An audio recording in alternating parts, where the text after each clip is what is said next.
The boardroom fell silent as the photo appeared on the screen. Marcus Harrington, CEO of Pinnacle Industries, stood paralyzed, his coffee cup slipping from his fingers and shattering on the polished floor. No one moved to clean it up. All eyes darted between the image of the little girl with his unmistakable eyes and the man who had built an empire but now looked as though his world was collapsing. If this story touched something in you, please hit the like button and subscribe to see more incredible real-life journeys that remind us how connected we truly are. Your support helps us bring more stories like Marcus and Lily's to light. 12 years earlier, Marcus Harrington was not the titan of industry he would become. He was simply a desperate young man sitting in a sterile clinic, signing papers he barely understood. The $5,000 compensation seemed like a fortune to a broke college student with mounting debts and big dreams. Sperm donation was anonymous, the counselor assured him. A simple transaction that would help couples struggling with fertility while putting him through his final semester. He would never know where his genetic material ended up. He would never have to think about it again. Marcus did think about it, though. Not often, but sometimes late at night when the silence of his penthouse apartment became too heavy. He would wonder if there were children out there with his DNA, his dimples, his mother's auburn hair. But these thoughts were fleeting, quickly buried under acquisition reports and quarterly projections. At 35, Marcus had everything he thought he wanted. Pinnacle Industries had revolutionized sustainable building materials under his leadership. His face graced the covers of business magazines. His calendar was perpetually full. What he didn't have was someone to come home to. Relationships had always taken a back seat to his ambition, casualties of his relentless drive. Across town, in a modest apartment filled with children's drawings and mismatched furniture, Daniel Weber was putting his daughter to bed. At 42, Daniel had long ago accepted that his path to fatherhood would be unconventional. After his wife died of cancer before they could start the family they'd planned, he'd spent years healing before deciding to become a single father through a surrogate. "Daddy, tell me about my angel mommy again," 8-year-old Lily asked as she did most nights, her wide hazel eyes, so unlike Daniel's brown ones, gazing up at him trustingly. Daniel smiled, smoothing her auburn hair. "Your angel mommy was named Sarah, and she loved you before you were even born. She picked out your name and the color of your nursery. And even though she couldn't stay here with us, she made sure I would have you." What Daniel never mentioned was that Sarah had also chosen their sperm donor, carefully selecting from profiles at the fertility clinic. Donor number 7493 had been her choice, a young man with an impressive academic record, athletic ability, and a family medical history free of concerning conditions. Daniel had been focused solely on honoring Sarah's final wish to bring their child into the world, never giving much thought to the anonymous young man who had contributed half of Lily's genetic makeup. As Lily grew, however, it became impossible to ignore that she looked nothing like Daniel or Sarah. Her features, her mannerisms, even the way she furrowed her brow when concentrating, these were all echoes of someone else. Daniel loved her fiercely, but sometimes strangers' innocent questions about who she resembled would pierce him with a peculiar grief. The collision of these two separate lives began with a school science project on genetics. Lily's class was studying inherited traits, and she came home confused and upset. "Miss Peterson says we get our eye color and hair from our parents, but I don't look like you or my angel mommy in the pictures," she said, her lower lip trembling. "Where did I come from?" Daniel had always planned to tell Lily about her origins when she was older, but faced with her distress, he realized that moment had arrived sooner than expected. With gentle honesty appropriate for an 8-year-old, he explained about the special doctor who had helped create her, using a part from another kind man because Daddy's parts weren't working right. Lily processed this information with the remarkable resilience of children. "So I have another daddy somewhere? A biological daddy?" "In a way," Daniel said carefully. "But he's not your daddy like I am. He helped make you, but I'm the one who's raising you. Can I meet him someday?" Daniel explained that the donation had been anonymous, but promised that when she was older, if she still wanted to know more about her genetic heritage, they would explore the possibilities together. What Daniel didn't know was that the landscape of anonymous donation was rapidly changing. DNA testing companies were creating vast databases that were connecting biological relatives across the country. And Lily's aunt, Daniel's sister-in-law Jennifer, had recently given Lily a DNA test kit as a birthday present, thinking it would be fun for her to learn about her ethnic background. Jennifer had not consulted Daniel before helping Lily swab her cheek and sending off the sample. When the results came back, Jennifer was shocked to discover that Lily had matched with several distant relatives and one very close one, a first-degree male relative who was not Daniel. Marcus Harrington had submitted his own DNA sample months earlier, curious about his ancestry after his mother's death had left him feeling untethered from his family history. He had checked the box allowing biological relatives to contact him, never imagining there would be any close matches. The email notification arrived on a Tuesday morning as he was preparing for a board meeting. DNA match, close relative, parent/child, identified. Marcus stared at his phone, his coffee growing cold beside him. There must be some mistake. He had no children. He had no siblings. His parents were both gone. But as he clicked through to the profile, his heart began to race. A little girl, 8 years old.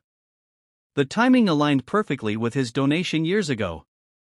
The system allowed limited communication through the platform, and there was already a message waiting from someone named Jennifer Weber. I believe my niece Lily is your biological daughter through sperm donation. Her father Daniel has raised her alone since birth. I haven't told them about this match yet. I wanted to reach out to you first. Marcus sat frozen, unable to process the implications. He had a daughter. A living, breathing child who carried his genes. The abstract possibility he had occasionally pondered had suddenly materialized into reality. He responded to Jennifer, requesting time to absorb this information. Over the next few weeks, they exchanged messages. Jennifer shared photos of Lily, a bright-eyed girl with unmistakable echoes of Marcus's own childhood photos. The resemblance was undeniable and unsettling. Jennifer explained that Daniel was a devoted father who had never sought to identify the donor, but Lily had been asking questions about her origins. Jennifer had acted impulsively with the DNA test and now found herself in an impossible position, holding information that could upend multiple lives. Marcus was torn. His company was in the middle of a crucial expansion. His personal life was carefully structured to accommodate his ambition. A child, especially someone else's child, had never figured into his plans. Yet he couldn't stop looking at Lily's photos, couldn't stop wondering about the little person who shared his DNA. After weeks of deliberation, Marcus made a decision. He would meet Daniel first, man to man, to discuss the situation before any contact with Lily. Jennifer reluctantly agreed to arrange a meeting without revealing to Daniel its true purpose. The meeting was set at a quiet cafe on a Sunday morning. Daniel arrived expecting to meet one of Jennifer's colleagues who was interested in the educational nonprofit where Daniel worked. Instead, he found himself face to face with Marcus Harrington, whose face he recognized from business news. I don't understand, Daniel said, confusion evident as he took the seat across from Marcus. Jennifer said you wanted to discuss a potential donation to our after-school program. Marcus took a deep breath. That's not why I asked to meet you, Mr. Weber. This is going to sound incredible, but I believe I'm your daughter's biological father. Daniel's face drained of color. That's impossible. The donation was anonymous. It was.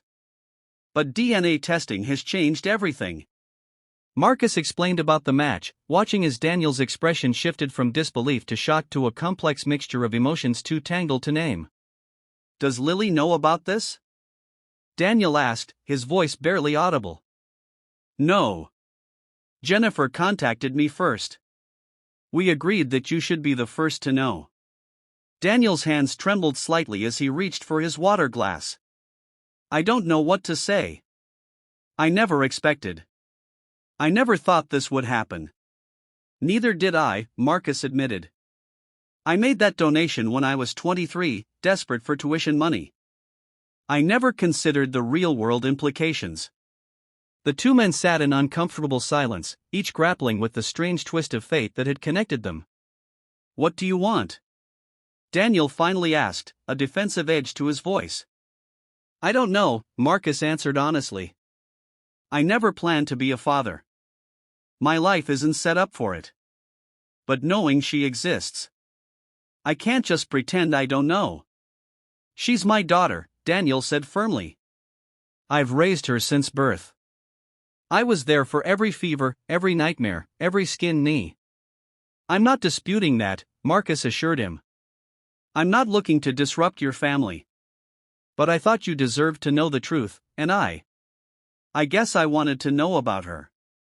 Their conversation lasted hours, moving from tense to cautiously open as they navigated this unprecedented situation. Daniel shared stories about Lily, her passion for space exploration, her talent for drawing, her kindness to younger children.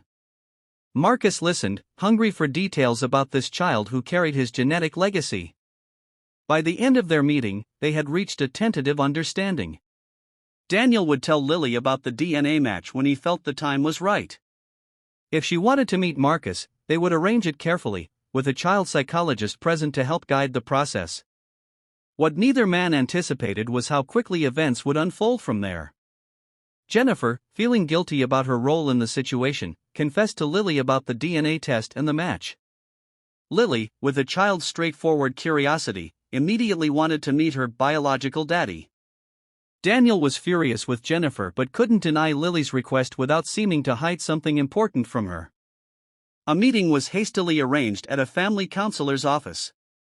Marcus arrived early, more nervous than he had been before any business presentation or negotiation. When Lily walked in holding Daniel's hand, Marcus felt the air leave his lungs. It was like looking at a female version of his childhood self, the same distinctive hazel eyes, the same auburn hair, even the same dimple in her left cheek when she smiled uncertainly at him. "You look like me," she said simply, studying his face with unnerving intensity. "Yes," Marcus managed to reply. "I guess I do."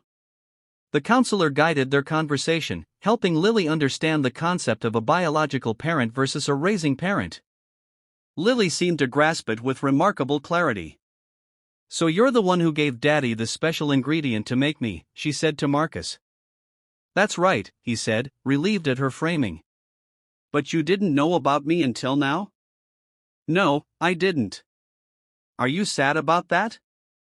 The question caught Marcus off guard. Yes, in some ways I am. I missed knowing you were in the world." Lily nodded thoughtfully. "Daddy says it's okay to feel two things at once. Like I can be happy about meeting you but still know that Daddy is my real daddy." Daniel's eyes glistened with tears at his daughter's words. That first meeting led to another, and then another. Slowly, carefully, with Daniel's blessing, Marcus began to develop a relationship with Lily. He attended her school science fair, where her project on rockets won first place. He discovered they shared not just physical traits but also a love of puzzles, an analytical approach to problems, and a surprising artistic streak that Marcus had suppressed in himself for years. For Marcus, these encounters were transformative. The man who had built his life around achievement and acquisition found himself re-evaluating his priorities. He began to see how empty his success felt without meaningful connections. For Daniel, the situation evolved from a threat to an unexpected blessing. Watching Lily discover parts of herself reflected in Marcus helped answer questions he had never been able to address. And Marcus, to his credit, never attempted to usurp Daniel's role as Lily's father. 6 months after their first meeting, Marcus invited Daniel and Lily to Pinnacle Industries headquarters. He had a board meeting that morning but wanted to give Lily a tour of the company's innovation lab afterward, where engineers were developing new eco-friendly building materials. What Marcus hadn't anticipated was that the board meeting would run long, and Daniel and Lily would be shown into the boardroom while the presentation was still underway. The marketing director was showing slides of children using Pinnacle's new playground equipment made from recycled materials when Daniel and Lily quietly entered the back of the room.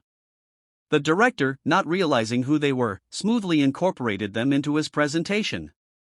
"And speaking of our target demographic," he said, gesturing toward Lily, "perhaps our young visitor would like to tell us what she thinks of these playground designs?" All heads turned toward Lily, who stood confidently beside Daniel. Marcus, at the head of the table, looked up from his notes and froze. There, in his boardroom, worlds colliding, was the little girl with his face.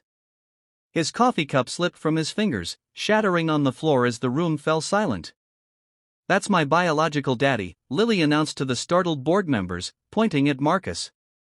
"We have the same eyes and the same dimple. And we both like puzzles." The silence that followed was broken by Marcus's unexpected laughter, a genuine, joyful sound that few in that room had ever heard from their typically serious CEO. "Yes," he said, moving around the table to stand beside Lily and Daniel. "This is Lily Weber. And this is her father, Daniel. They're very important people in my life." The board meeting adjourned early that day. As the directors filed out, casting curious glances at the unusual trio, Marcus felt a weight lifting that he hadn't known he was carrying. The secret was out, not just to his board but to himself. He had been hiding from connections, from vulnerability, from the messy, complicated joy of human relationships. In the months that followed, Marcus, Daniel, and Lily created their own unique family constellation. Marcus remained focused on his company but made room in his life for regular visits with Lily. He and Daniel developed an unlikely friendship based on their shared commitment to Lily's well-being. When Pinnacle Industries opened a new research facility focused on sustainable materials for children's environments, Marcus invited Lily to cut the ribbon. Standing between Daniel and Marcus, she beamed at the cameras, unaware of how her existence had transformed both men's lives. For Marcus, the lesson was profound. Success meant nothing without connection. The empire he had built paled in comparison to the relationship he was building with the child who shared his DNA and the man who had taught him what true fatherhood meant. For Daniel, the journey reinforced what he had always known, that parenthood transcended biology. His bond with Lily remained unshakable, even as he generously made space for Marcus in their lives. And for Lily, the story was just beginning. She had gained not a new father but an additional person who loved her, who could help her understand parts of herself, who had once made a choice that ultimately led to her existence. 3 years after that fateful board meeting, Marcus stood in the audience at Lily's elementary school graduation. Daniel stood beside him, both men watching proudly as she received an award for excellence in science.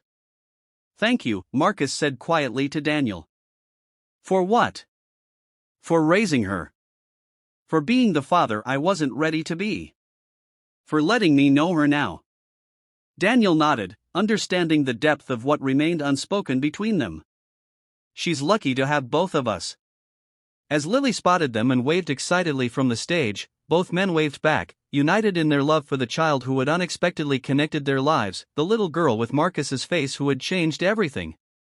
The secret that exploded that day in the boardroom had destroyed nothing. Instead, it had created something new, a family defined not by convention but by choice, by generosity, and by the recognition that love expands to include all those who cherish a child.